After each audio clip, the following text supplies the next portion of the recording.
제자들의 경우를 한번 생각을 해보면서 오늘 우리는 어떻게 복음을 받아들이는가를 보면서 신앙의 본질에 대해서 한번 생각해 보고자 합니다. 부활하신 이후에 제자를 찾으신 주님을 만나고 그들의 주님의 부활하신 육체를 보면서 이제 실제적인 것을 누립니다. 함께 드시기도 했고, 그리고 함께 대화하며, 이 도마 같은 경우는 그 옆구리에 손가락을 넣어 보기도 하면서 이 확증을 가지죠. 그리고 나서 주님의 말씀대로 이 부활하신 후에 여러 형제들과 함께 계시다가 승천하십니다. 그리고 약속으로서 이 성령을 보내시겠다 하셨고, 기도하는 중에 오순절 마가의 다락방에서 성령의 강림의 역사가 있습니다. 그 전에 마지막으로 주님께서는 모든 족속으로 제자 삼으라는 이 지상 명령을 주시죠. 그 일을 감당토록 하기 위해서 이 성령을 주신 건데, 성령을 받은 제자들이 담대하게 복음 전하기를 시작합니다. 그래서 사실상 교회의 시작이 바로 성령 강림, 즉 성령 강림 이후가 신약 교회의 시작이다. 제자들로부터 시작이 되긴 했지만, 그러나 본격적으로 교회라는 공동체를 통해서 이제는 주님이 직접, 하나님이 직접 사역하지 아니하시고 교회라는 공동체를 통해서 주님께서 세우신 그 제자를 통해서 시작이 된 것은 이 성령 강림 이후라고 우리는 교회사적을 통해서 생각을 해보게 됩니다. 그렇다면 이 제자들은 언제부터 시작이 됐습니까?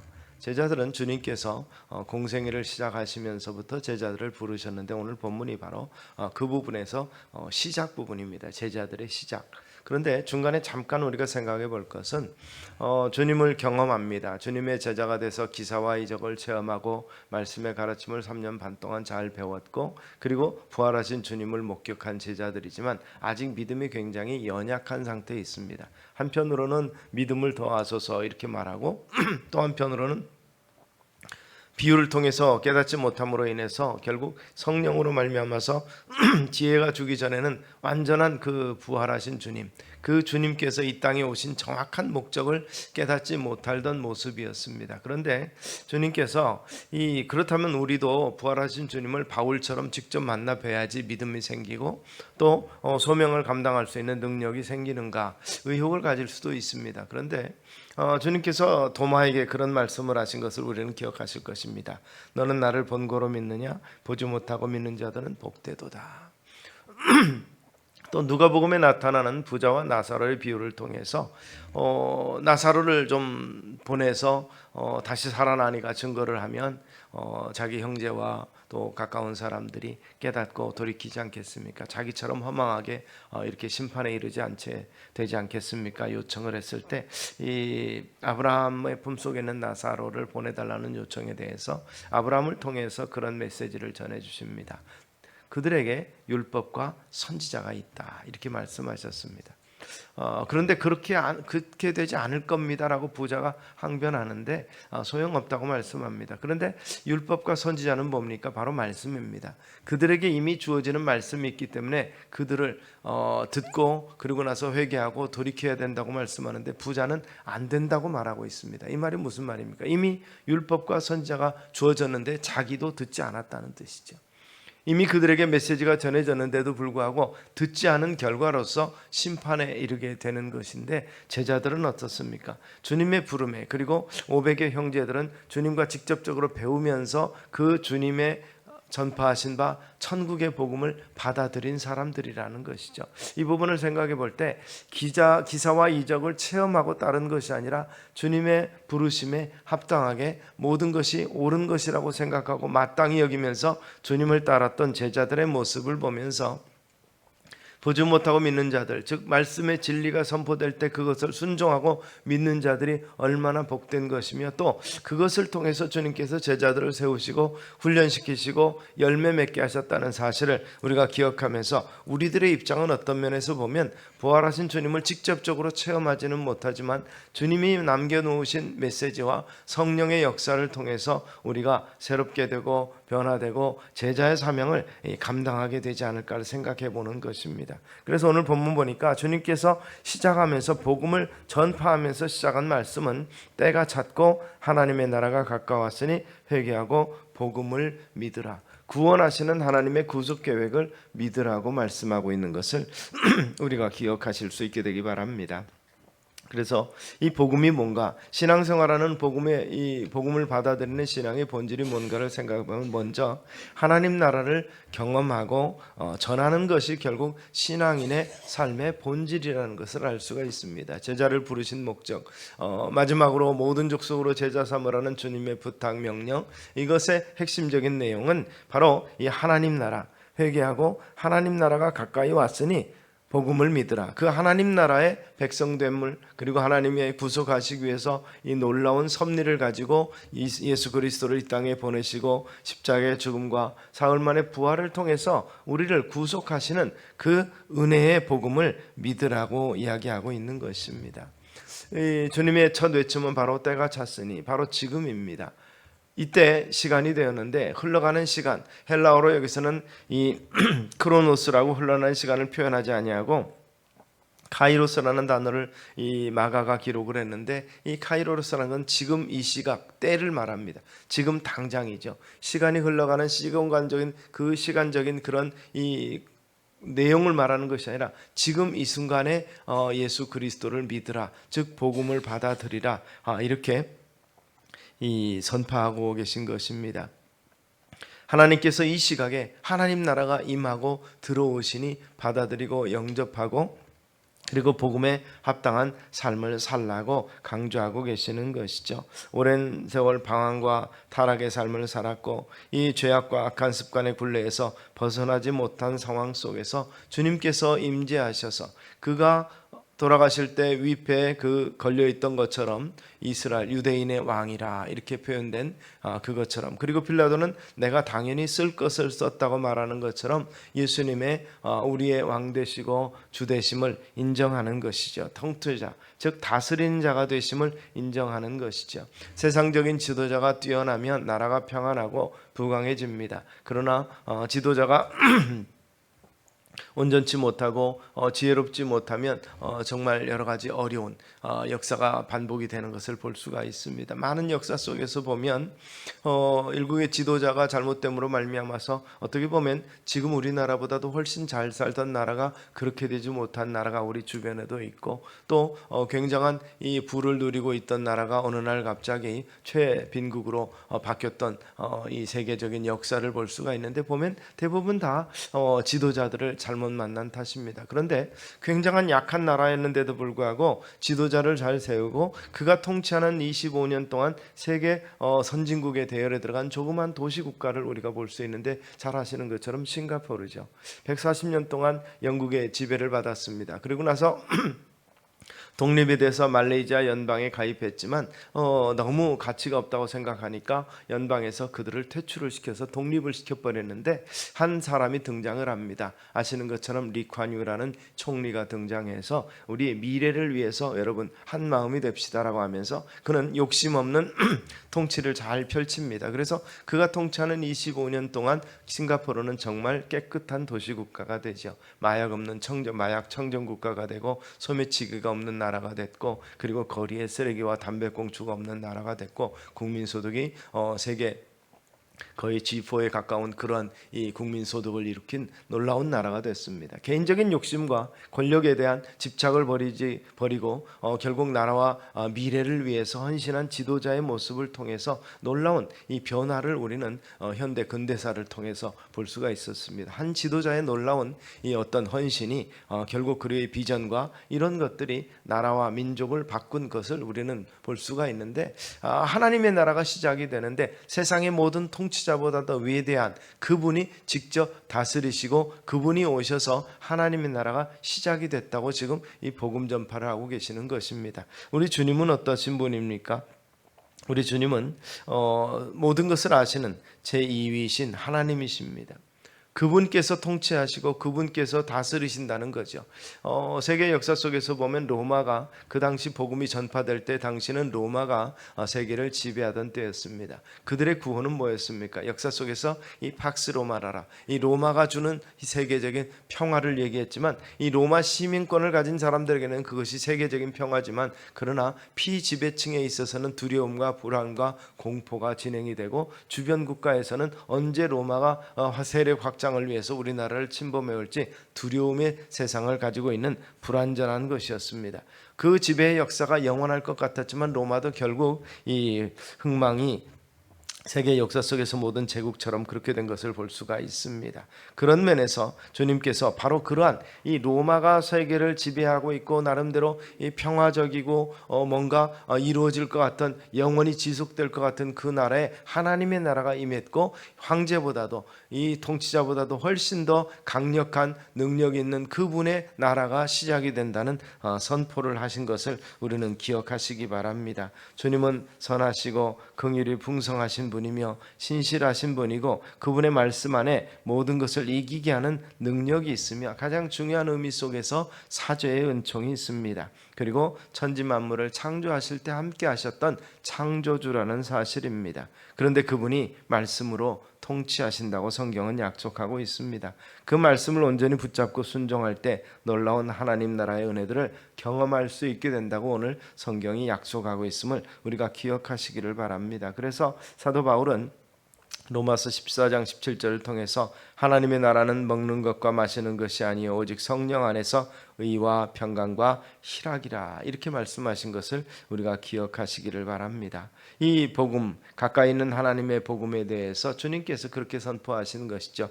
회개하고 복음을 믿으라, 돌이키라는 것입니다. 참으로 태도와 생각과 부정적인 습관을 바꾸며 하나님의 다스림을 받는 이 같은 이 변화의 역사는 회개를 통해서 이루어진다는 것이죠. 우리가 주인 되었던 자리에서 스스로 내려와야 되는 것이고 세상 말이 아니라 자신의 주장이 아니라 그리스도의 말씀만을 믿을 때 하나님 나라가 우리 가운데 일어나게 되는 것이죠. 너는 나를 본고로 믿느냐? 그러나 보지 못하고 그 말씀을 인하여서 믿는 자들이 복되다고 하신 말씀을 우리 복음을 받아들이면서 실감하시는 은혜가 우리 속에 있게 되기를 소망합니다. 우리는 우리를 스스로를 구원할 수 없는 불완전한 존재입니다. 죄 가운데 태어나서 죄 속에서 살아가는 우리가 우리 스스로를 책임질 수가 없기 때문에 바로 이 내 지혜와 능력이 아니기 때문에 우리 주님께서 구원해 주시는 그 구원의 능력을 덧입을 수밖에 없는 것이죠. 바로 그러한 시작이 주님께서 복음 전파한 이 하나님 나라의 시작이고 이것은 바로 우리의 구원 즉 구속을 위해서 속전을 주고 우리의 죄를 다 사하시기 위해서 이 땅에 오신 목적이며 그분이 제자를 부르신 목적이 여기 있습니다. 모든 족속으로 제자 삼으라.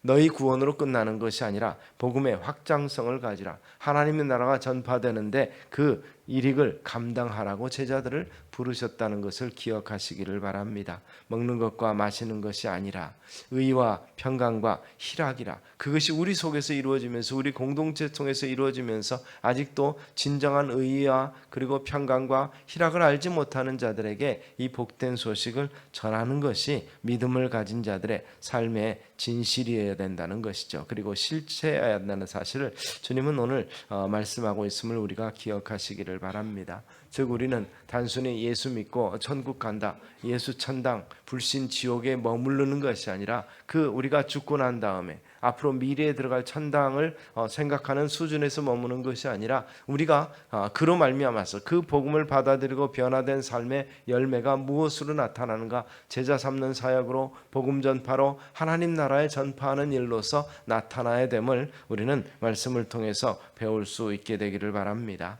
주님께서 그들을 부르실 때 나를 따라오너라 내가 너희로 사람 낚는 어부가 되게 하리라. 제자들에게 천국에 대한 비전을 제시해 주시는데 천국에 너희가 들어갈 것이라 나를 따라오면 너희가 천국을 얻을 것이라 정도가 아니에요. 그것은 이미 보장된 것인데 뭐라고 말씀하냐면 바로 너희가 사람을 낚게 되리라는 거죠. 하나님 나라의 거룩한 임재에 대해서 전하는 자의 발이 돼서 복된 발이 되고 그리고 사람을 내게로 이끌어오는 자가 되리라고 말씀하고 있는 것입니다. 즉 축복만 준 것이 아니라 그들의 신분과 이 모든 것이 변화되면서 결국 주님 나라를 향해서 전진하는 하나님의 거룩한 사역자들로 부르셨다고 말씀하고 있는 것입니다. 그들의 반응은 어떻습니까? 곧바로 주님을 배와 그물을 버려두고 주님을 쫓으니라 이렇게 말합니다. 아비 세베대를 사꾼들과 함께 배에 버려두고 예수를 따라가니라. 우선순위에 있어서 소극적으로는 버리는 것을 주님은 요구하십니다. 예수 믿는데 우리는 예수 믿고 복받아라는 말씀을 굉장히 좋아하지만 예수 믿는 것 자체가 복이라는 사실을 우리가 놓친다면은 사실상 가장 큰 의미를 우리가 놓친 것이라고 볼 수 있습니다. 주님은 나를 따르라고 말씀을 하십니다. 그 따른 것에 대한 보상을 약속하지 아니하시고 먼저 나를 따르라고 말씀하셨고 여기에 순종하는 양자택일과 철저한 순종을 요구하셨고 그래서 많은 제자를 제자로 그리고 군사로 처음부터 세워 나가셨다는 사실을 우리가 기억하시기를 바랍니다. 그러면서 제자됨의 조건에 있어서 세상과 타협하고 그리고 여러 가지 조정하는 것을 원치 아니하시고 무조건적인 순종을 먼저 원하셨던 것을 볼 수 있습니다. 보면 복음서에 보면 일부 제자들 따르고자 했던 사람들이 나로 먼저 내 부모를 장사 지내게 하소서 또 여러 가지 다양한 핑계들을 말하고 있을 때 우선적으로 먼저 버리라는 것을 말씀하시고 우선적으로 따르도록 말씀하신 것을 볼 수가 있습니다. 우리가 이 가정과 나라를 하나님의 놀라운 복을 경험했다면 하나님의 나라가 미래적이 아니라 현재적인 것을 우리가 누리게 될 것입니다. 헌신하는 자들에게 주어지는 놀라운 평강과 의와 평강과 희락, 이것이 미래에 천국에 들어갔을 때만 준 것이 아니라 이미 하나님 나라에서 일하고자 하는 모든 자들, 부르심을 입고 거기에 순응하는 자들에게 이미 주어지는 은혜요 복이라는 사실을 주님께서 이미 말씀하신 것이죠. 즉 신앙생활이라고 표현되지만 어떤 표현에서는 어떤 분은 그 날카롭게 지적하면서 그렇게 말합니다. 종교생활에서 벗어나자 이렇게 말합니다. 신앙생활이 아니라 하나님을 믿는 하나님의 제자, 예수 그리스도의 제자, 하나님의 거룩한 자녀로서의 삶보다는 그저 종교생활하는 그러한 모습에서 벗어나자고 말하는 것이죠. 우리가 구원받는 것이 우리의 힘이 아니고 결국 성령의 은혜로 말미암아서 변화된 것임을 우리가 생각해 볼 때 우리 힘을 의지하면 깨질 수밖에 없으므로 그 하나님의 거듭나게 하시고 새롭게 하시고 또 온전히 구원이 이룰 때까지 우리의 삶이 변화되기까지 지켜주시는 끝까지 견인하시는 그 하나님의 은혜의 역사를 믿어야 된다는 사실이죠. 그래서 먼저 포기하고 그리고 주의 음성에 순종하는 삶을 살아야 된다는 것을 말씀하고 있습니다.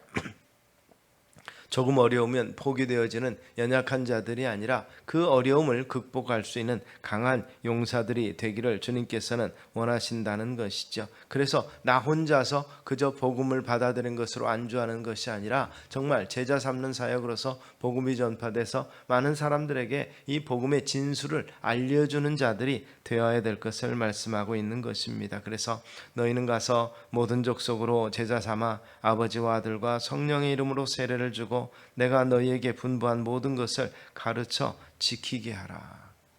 우리는 단순히 예수 믿고 천당이 아니라 바로 이 말씀의 의미를 다시 한번 기억하시고 처음 부르셨던 제자들에게 주어지는 소명을 기억할 수 있는 우리 성도님들 되시기를 소망합니다. 그래서 어떤 분은 이 부분에 대해서 설명을 할 때 선이 분명한 제자가 되어야 된다 이렇게까지 말씀을 합니다. 분명히 구별되는 것은 그냥 이 지상에서의 만족하는 삶만을 위해서 주님께 은혜의 복을 구하는 자들, 옛날 이스라엘 백성들이 택한 백성이니까 풍성하고 택상 백성이니까 망하지 아니하고 택한 백성이니까 오래 살고 자녀들 풍성한 미래가 보장이 되는 이러한 수준이 아니라 정말 하나님 나라의 임재를 우리가 누리면서 하나님의 나라가 새롭게 시작하는 그날까지 주어진 일들을 감당하면서 하나님 나라의 전파를 위해서 헌신하는 자로서의 주님의 제자 그리고 하나님의 거룩한 자녀여 주님의 몸된 교회 구성원으로서의 삶에 대해서 이야기하고 있는 신약교회 구성원으로서의 오늘 우리의 모습 되기를 주의 이름으로 축원합니다.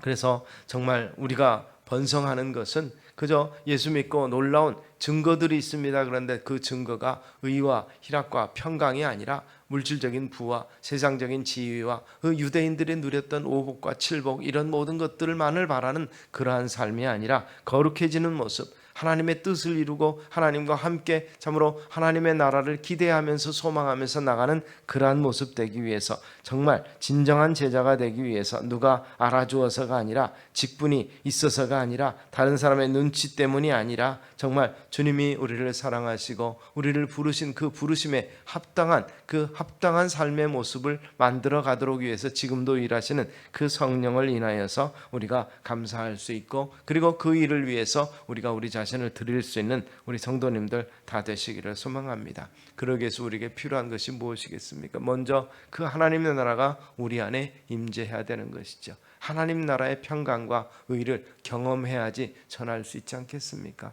예수 믿었더니 참 평강이 있더라. 예수 믿었더니 그 안에서 만족이 있더라. 예수 믿었더니 어떠한 상황 속에서도 참으로 소망을 가지고 포기되어지지 아니하는 이 능력 있는 삶을 우리가 살아갈 수 있게 되더라는 하나님 나라의 평강, 그리고 하나님의 그 능력적으로 우리에게 강림하심을 체험하는 역사가 우리 속에 있어야 되지 않겠습니까? 그리고 그 복음을 전하는 거죠.